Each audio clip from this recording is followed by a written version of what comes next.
Sinong maniniwala na ang nakadiscover pala ng atom ay si John Dalton? Si John Dalton ay ipinanganak noong year 1766 at namatay siya noong 1844. So, na-discover niya yung atom noong 1800s. Then, speaking of atom, yung atom ay kabilang yun sa matter.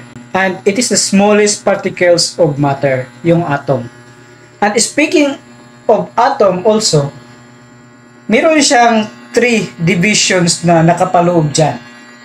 Yung proton, yung neutron, at saka electron.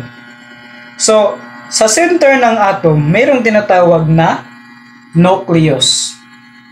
Yung neutron is neutral. Hindi siya positive, hindi rin siya negative. Samantala, yung electron is a negative charge. Then yung proton is positive charge. And speaking of positivity, or dahil science ito na makukuha na natin ng motivational na message, yung proton, kahit anong mangyari, lagi siyang positive charge.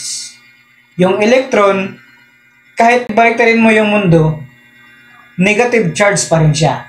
At yung neutron, neutral siya. Hindi siya positive, hindi rin siya negative. So, speaking of proton, lagi siyang positive.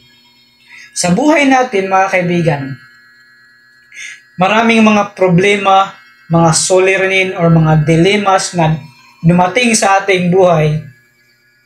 Dapat parang proton tayo, na lagi tayong may pag-asa.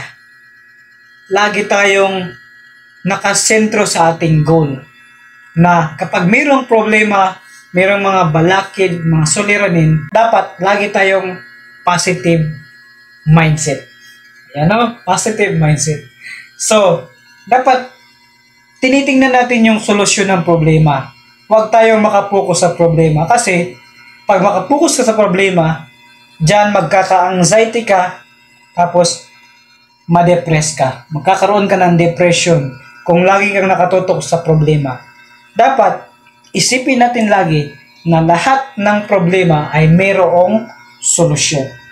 Let us always be positive no matter what happens. Kagaya ng proton, ang proton is hindi naman siya human being na kagaya natin na maka-feel siya ng wala naman siyang emotion, di ba? Pero lagi siyang positive charge. So tayo, dahil meron naman tayong Diyos na sandigan, lagi tayong mayroong pag-asa. At meron tayong pag-asa kasi nga, meron tayong positive mindset.